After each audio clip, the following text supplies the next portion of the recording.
So hi friends, ఈరోజు మనము ఒక ముస్లిం లాలో ఒక ఇంపార్టెంట్ కాన్సెప్ట్ గురించి మనం చూస్తున్నాం. సో ముస్లిం లా ఎల్ఎల్బి సెకండ్ సెమిస్టర్కి వస్తుంది మనకు. దీంట్లో వచ్చేసి కాన్సెప్ట్ హీబా కాన్సెప్ట్ అనమాట. హీబా అనేది ఏంటంటే గిఫ్ట్ అనమాట. సో ముస్లిం లాలో హీబా అనేది గిఫ్ట్ అనమాట. సో దీని గురించి మనం క్లియర్గా ఎక్స్ప్లెయిన్ చేస్తాం ఈరోజు. So what is hiba? Hiba means gift in Muslim law.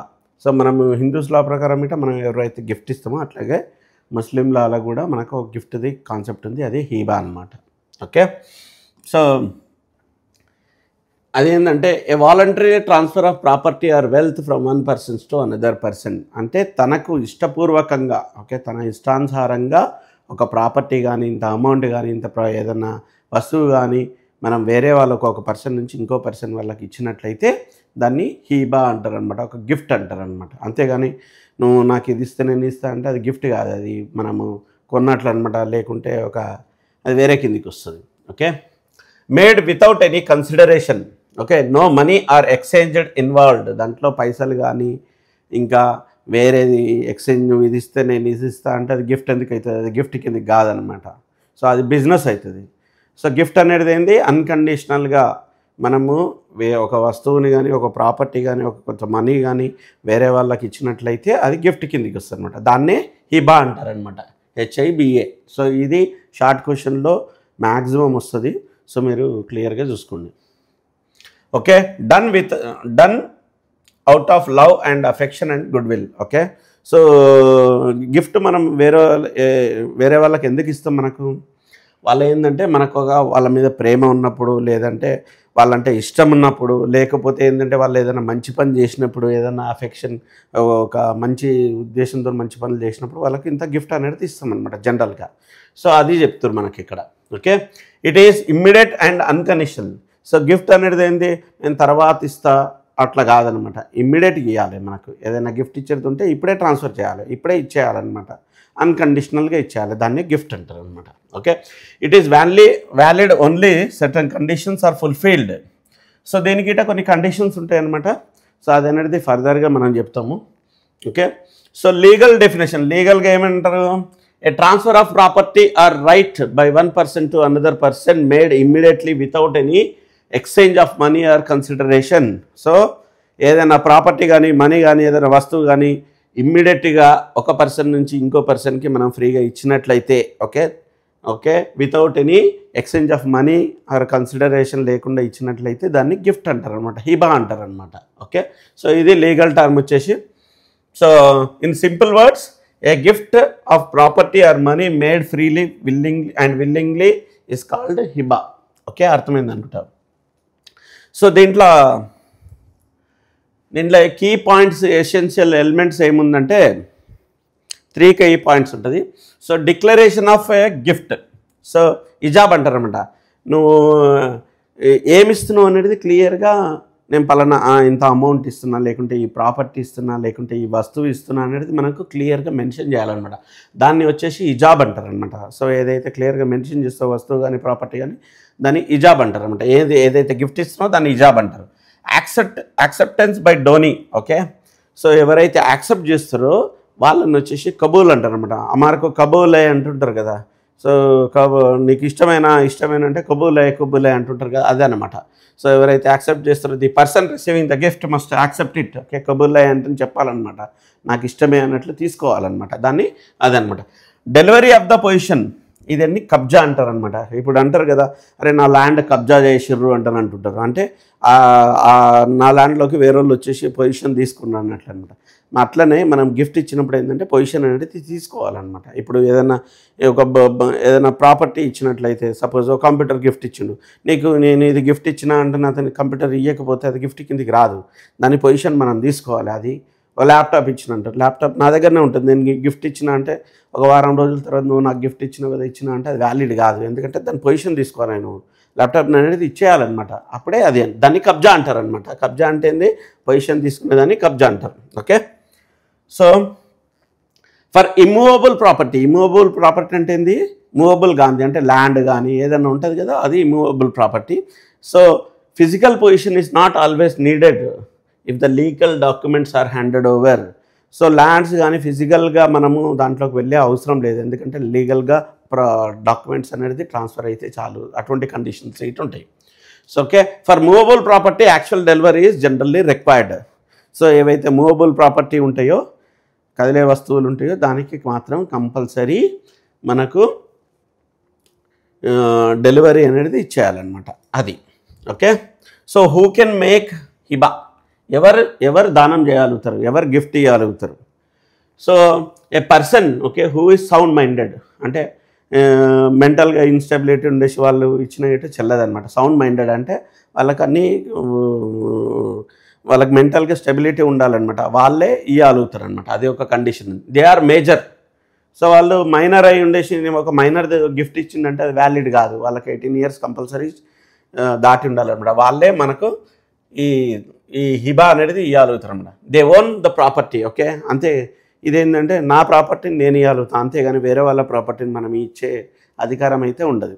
So ఎవరి ప్రాపర్టీ వాళ్ళే ఇవ్వాలన్నమాట, వాళ్ళు ఓన్ అయి ఉండాలి. సో ఇది 3 కండిషన్స్ మనకు ఎవరైతే హిబా ఇవ్వాలనుకుంటాం. Who can receive hiba, okay, ఎవరు తీసుకోగలుగుతారు? సో ఈవెన్ మైనర్, అంటే మైనర్ అబ్బాయికి మనము ఈ గిఫ్ట్ ఇవ్వచ్చు అనమాట, minor can receive the hiba. Okay, even non Muslim, so Muslim person ఇంకో నాన్ ముస్లిం కిట ఇవ్వచ్చు అనమాట, వాళ్ళు ముస్లిం అయ్యి ఉండే అవసరం లేదు. సో నాన్ ముస్లిం కిట మనము గిఫ్ట్ ఇవ్వచ్చు అనమాట. Even unborn child in certain conditions through guardian, అంటే ఇప్పుడు పిల్లలు అన్బర్న్ చైల్డ్ అంటే వాళ్ళు పిల్లలు పుట్టలేరు, అప్పుడు వాళ్ళకిట మనము గిఫ్ట్ ఇవ్వచ్చు అనమాట, ఒక గార్డెన్ ద్వారా ఇట పలానా పుట్టబోయే అబ్బాయి లేదా అమ్మాయికి నేను ఈ గిఫ్ట్ ఇస్తున్నా అంటే దానికి గార్డియన్ కింద పెట్టేసి మనము ట్రాన్స్ఫర్ చేయొచ్చు అనమాట. సో ఇది కండిషన్స్. ఓకే, సో హిబా అనేది ఎవరు రిసీవ్ చేసుకుంటారో మీకు అర్థమైంది అనుకుంటా. సో ఏ ప్రాపర్టీ ఇవ్వగలుగుతారు, what property can be given to hiba. Okay, so మనం చెప్పినట్లు మూవబుల్, ఇమ్మూవబుల్ ఇవన్నీ ఉన్నాయి కదా, మనీ కానీ ఇవన్నీ ఉన్నాయి కదా. సో మూవబుల్ ప్రాపర్టీ అంటే ఈ డబ్బులు కానీ వస్తువులు కానీ ఏవైతే మూవ్ అవుతాయో అవన్నీ మనం ఇవ్వచ్చు అనమాట. ఇమ్మూవబుల్ ప్రాపర్టీ అంటే ల్యాండ్ కానీ ఏదైతే ఉంటాయో అవి ఇటు ఇవ్వచ్చు. So tangible and intangible property అంటే ఏంటంటే ఇది ఫిజికల్గా లేనివి, ఫిజికల్గా ఉన్నాయి, ఫిజికల్గా లేనివి. ఏంది ఫిజికల్గా లేనివి? సపోజ్ కాపీ రైట్స్ ఉంటాయి. ఓకే, కొన్ని అవి మనకు కనిపించాయి, ఫిజికల్గా కనిపించాయి, కాకపోతే ఆ రైట్స్ ట్రాన్స్ఫర్ చేయొచ్చు అనమాట. సో అటువంటి ప్రాపర్టీ లేట మనం గిఫ్ట్ కింద ఇవ్వచ్చు అనమాట. Property must be own by the person giving the gift. కాకపోతే ఇవన్నీ దాంట్లో ఏంటంటే ప్రాపర్టీ అతను ఓన్ అయి ఉండాలి, ఎవరైతే పర్సన్ గిఫ్ట్ ఇస్తాడో అతను ఓన్ అయి ఉండాలి. Okay, so kinds of gift. Okay, so దీంట్లో టూ టైప్స్ ఆఫ్ గిఫ్ట్స్ ఉన్నాయన్నమాట. యాక్చువల్గా ఏంటంటే ప్రాపర్టీ అనేది మనకు ఇమ్మీడియట్గా ట్రాన్స్ఫర్ కావాలంటూ ఉంటుంది, ఇంకోటి అన్కండిషనల్గా ఇవ్వాలంటూ ఉంటుంది. కాకపోతే ఏంటంటే మనకు హిబాబెల్ ఇవాజ్ అండ్ హిబాబా షార్టల్ ఇవాజ్, నేను కొంచెం ప్రొనౌన్సియేషన్ కొంచెం ఇబ్బంది అవుతుంది, కాకపోతే ఇదే అనమాట. Gift made with some kind of return or exchange. జనరల్గా ఏంటంటే మనకు గిఫ్ట్ అనేది ఎక్స్చేంజ్ కానీ ఏదైనా ఆశించకుండా ఇస్తేనే గిఫ్ట్ అవుతుంది అనమాట. కాకపోతే ఏంటంటే దీంట్లో ఈ 2 కండిషన్లు అయితే ఉన్నాయన్నమాట. సో ఇది మ్యాక్సిమం మనం రాసే అవసరం లేదు. So revocation of hiba. Okay, నేను గిఫ్ట్ ఇచ్చిన, దాన్ని ఎట్లా రిటర్న్ తీసుకోవాలి? నేను సపోజ్ నేను గిఫ్ట్ ఇచ్చిన, కాకపోతే ఇప్పుడు ఏంటంటే నేను ఇయ్యను అనేది ఎట్లా తీసుకోగలుగుతారు అన్నది. So before delivery of the position, so the donor can cancel the gift. Okay, so the donor can cancel the gift అంటే ఇప్పుడు నేను సపోజ్ ఒక వస్తువు, ఒక మొబైల్ ఇవ్వాలనుకుంటా. ఓకే, సో అంతకుముందు ఏంటంటే నేను ఇవ్వకముందు నేను క్యాన్సిల్ చేయొచ్చు అనమాట. నా దగ్గర ఉంది కాబట్టి నేను అప్పుడు ఇస్తాను, ఇప్పుడు ఇవ్వనంటే అట్లా కూడా చేయొచ్చు అనమాట. ఓకే, సో డెలివరీ ఇవ్వకముందు మనము క్యాన్సిల్ చేయొచ్చు. Okay, after delivery of the possession generally hiba cannot be revoked. So ఒకసారి వస్తువు ఇచ్చిన తర్వాత మనము చేయలేమన్నమాట. కాకపోతే ఏంటంటే కొన్ని కండిషన్స్లో మనం చేయొచ్చు అనమాట, దాని కోర్టు పర్మిషన్స్తో మనం చేయొచ్చు, అది అనేది లీగల్గా వెళ్తుంది అనమాట. So exceptions, gift between spouse are close relatives is generally irrevocable. అంటే మన స్పౌసెస్ అంటే ఈ మన కజిన్స్ కానీ క్లోజ్ రిలేటివ్స్ కానీ వాళ్ళకి ఎవరికైతే మనం గిఫ్ట్లు ఇస్తామో అది మళ్ళీ ఇర్రివోకబుల్, అంటే అది మళ్ళీ తీసుకునే వీలు కాదనమాట జనరల్గా. ఓకే, సో కేస్ లాస్ వచ్చేసి ఇక్కడ వచ్చేసి మనకు 3 కేస్ లాస్ ఉన్నాయి, important case laws. Abdul Rahim versus Sheikh Abdul Jabbar అంటని ఇది 2009లో అనమాట. A Muslim man made a gift hiba to a relative, however the relative donee never took possessions of the gifted property. A dispute across regarding the validity gift. So దీంట్లో ఏంటంటే so చెప్పినాం కదా మనము movable property ఏదైతుందో మనము అది position తీసుకోవాలన్నమాట, దాన్ని మనం హ్యాండ్ ఓవర్ చేసుకోవాలి, లేకుంటే మాత్రము మనకు అది లా ప్రకారం చెల్లదన్నమాట. ఓకే, సో దీంట్లో ఏంటంటే మనకు delivery of the possession is mandatory అనేది కోర్టు అనేది మనకు జడ్జిమెంట్ ఇచ్చింది. ఏదైతే మూవబుల్ ప్రాపర్టీ ఉంటుంది కదా అది డెలివరీ అనేది కంపల్సరీ ఇవ్వాలి, అది తీసుకోవాలి, లేకుంటే మాత్రం అతనికి గిఫ్ట్ రిటర్న్ తీసుకునే అధికారం ఉంటుంది అనేది ఇచ్చిద్ది అనమాట. సో ఇక్కడ తీసుకోలేదు కాబట్టి మనము ఫోర్స్ చేయలేము అనేది జడ్జిమెంట్ ఇచ్చింది. సో ఇంకోటి కేసులో వచ్చేసి గులాం అహ్మద్ సోఫీ వర్సెస్ మహమ్మద్ సిద్దికీ దార్ అంటని 2004లో ఇది కేసులా a Muslim executed hiba immovable property in favour of relative. ఇది immovable property land. Okay, so ఇక్కడ ఏం చేసిందంటే the owner however continue to reside in the property. Okay, there was a confusion regarding whether the property whether valid possession is given or not. So ఇదే అనమాట. So ఇదేంటంటే ఒక ప్రాపర్టీని అతని పేరు మీద ట్రాన్స్ఫర్ చేసేసిండు, గిఫ్ట్ కింద ఇచ్చేసిండు, కాకపోతే ఏంటంటే ఆ పొజిషన్లో వాళ్ళే ఉంటారు అనమాట. సో అప్పుడు ఇది గిఫ్ట్ అనేది వ్యాలిడా కాదా, నేను రిటర్న్ తీసుకోవచ్చా అనేది. సో కోర్టు ఏం చెప్పిందంటే ఇమ్మూవబుల్ ప్రాపర్టీ లీగల్గా ఏదైతే డాక్యుమెంట్లు ఓకే రిజిస్టర్డ్ డాక్యుమెంట్ అన్నీ వేరే అతనికి ట్రాన్స్ఫర్ అయితే ఆ ప్రాపర్టీ మూవ్ అయినట్లేనమాట. ఇన్ కేసు వాళ్ళు ఫిజికల్గా లేకున్నా కూడా మనకు లీగల్ పరంగా డాక్యుమెంట్ పరంగా అన్నీ మూవ్ అయినాయి కాబట్టి ఇది గిఫ్ట్ అనేది వ్యాలిడే. సో దాంట్లో ఇర్రివోకబుల్ అనేది తీర్పు ఇచ్చింది అనమాట.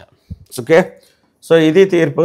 ఇంకోటి ఇది మస్తాన్ హఫీజా బీబీ వర్సెస్ షేక్ ఫరీద్, ఇది ఇట సేమ్ అనమాట. సో దీంట్లో ఇట ఒక ప్రాపర్టీ అనేది ఎగ్జిక్యూట్ అయిపోయింది అనమాట. A Muslim man executed register gift deed in favour of wife immovable property. అంటే హస్బెండ్ వాళ్ళ వైఫ్కి గిఫ్ట్ కింద డీడీ రిజిస్టర్ చేసి ఇచ్చేసింది అనమాట ఒక ప్రాపర్టీని.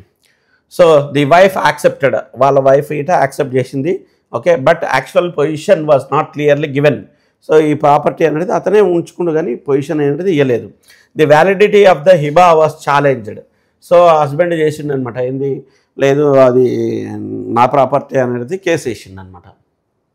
ఓకే, సో దీంట్లో వచ్చేసి సుప్రీంకోర్టు ఏమి ఇచ్చిందంటే if the gift immovable property is made through a registered document ద్వారా ఇమ్మూవబుల్ ప్రాపర్టీ గిఫ్ట్ ఇచ్చినట్లయితే and the donee accept the gift, ఎవరికైతే గిఫ్ట్ ఇచ్చినావో వాళ్ళు యాక్సెప్ట్ చేసినట్లయితే okay that is sufficient to complete the hiba. So నువ్వు already register చేసి ఇచ్చినావు, వాళ్ళు యాక్సెప్ట్ చేసారు, దాని అర్థం ఏంటంటే హిబా కంప్లీట్ అయింది, ఇది వ్యాలిడ్ హిబా. ఓకే, సో దాన్ని ఇర్రివోకబుల్, దాన్ని నువ్వు మళ్ళీ తీసుకోలేవు అనేది కోర్టు ఇచ్చిందనమాట. So physical delivery of the possession is not compulsory in such cases. Already register అయింది కాబట్టి ఆమె ఫిజికల్గా ఉన్నా లేకున్నా ఇట అవసరం లేదు, ఇది హిబా అనేది సక్సెస్ఫుల్ అయింది, నువ్వు కంపల్సరీ ఇవ్వాల్సిందే అనేది ఇది సుప్రీంకోర్టు అయితే మనకి ఇచ్చిందనమాట. సో ఇమ్మూవబుల్ ప్రాపర్టీ అనేది ఏంటంటే మనము లీగల్గా డాక్యుమెంట్లో అన్ని ప్రొసీజర్ అయితే మనకి హిబా అనేది వ్యాలిడ్. సో మూవబుల్ ప్రాపర్టీ ఏంటంటే కంపల్సరీగా డెలివరీ తీసుకోవాలన్నమాట, ఆ ప్రాపర్టీ అనేది హ్యాండ్ ఓవర్ చేసుకోవాలి, అప్పుడే మనకి హిబా అనేది valid. Okay, so key point ఏంది, so hiba is a voluntary gift under Muslim law. హిబా అనేది ఏంటి, వాలంటరీగా తనకు తానుగా ఒక గిఫ్ట్ ఇచ్చినట్లయితే దాన్ని హిబా అంటారు అనమాట. So declaration acceptance delivery of the possession is necessary. So నువ్వు ఏమి ఇస్తున్నావు అనేది డిక్లేర్ చేయాలన్నమాట, పలానా వస్తువు కానీ పలానా ప్రాపర్టీ కానీ ఇంత అమౌంట్ కానీ ఇస్తున్నాను అనేది డిక్లరేషన్ చేయాలి. యాక్సెప్టెన్స్, నువ్వు ఎవరికైనా ఇస్తున్నావో వాళ్ళు యాక్సెప్ట్ చేయాలన్నమాట. అట్లనే delivery of the position, so పొజిషన్లో తీసుకున్న కమిట ఇంపార్టెంట్ అనేది ఇది హిబా కాన్సెప్ట్ అనమాట. So gift can be of any property but the donor must own it. So ఏదైనా ప్రాపర్టీ కానీ ఎవరైతే గిఫ్ట్ ఇస్తారో వాళ్ళు ఓన్ చేసుకున్నాలి, అంతేగాని వేరే వాళ్ళ నా పిల్లలు ఇస్తా, మా తండ్రి ఇస్తా, మా చెల్లెలు ఇస్తా అంటే ఇట్లా కుదరదు అనమాట. ఎవరి ప్రాపర్టీ వాళ్ళే గిఫ్ట్ ఇచ్చుకున్నాలి, వాళ్ళు ఓన్ అయి ఉండాలి. Okay, so gift to a minor or non Muslim is valid. So నువ్వు మైనర్కైనా ఇవ్వచ్చు, నాన్ ముస్లింకైనా ఇవ్వచ్చు, ఎవరికైనా ఇవ్వచ్చు గిఫ్ట్ అనేది. ఓకే, అది వ్యాలిడ్ అనమాట. So delivery of the possession is very important for the gift is valid except certain cases of immovable property. So delivery of the property అనేది ఏంటంటే అది చాలా ఇంపార్టెంట్ అనమాట. ఓన్లీ ఈ రిజిస్ట్రేషన్ డాక్యుమెంట్లో అయితే కానీ ఇమ్మూవబుల్ ప్రాపర్టీకి ఎక్సెప్షన్ ఉంది, కానీ మిగతా అయితే కంపల్సరీ అనమాట. So a valid gift cannot be revoked easily. So ఏదైతే వ్యాలిడ్ హిబా ఉందో దాన్ని మళ్ళా రివర్స్ తీసుకోవడము అనేది ఈజీ కాదు. సో ఇది అనమాట మొత్తం టోటల్. నాకు తెలిసి మీకు అర్థమైంది అనుకుంటా. సో ఏమైనా డౌట్స్ ఉంటే మాత్రం కామెంట్స్లో చెక్కండి. సో దీనికి వచ్చేసి దీని నోట్స్ వచ్చేసి మనం కామెంట్ సెక్షన్లో లింక్ ఇస్తాము, అక్కడ డౌన్లోడ్ చేసుకోవచ్చు. అలాగే మీకు ఏదైనా సబ్జెక్ట్ ఏదైనా హార్డ్ అనిపిస్తే మాత్రం మాకు చెప్పండి, ఆ టాపిక్ అయితే మనం కవర్ చేస్తాం. Thank you friends, thank you, bye.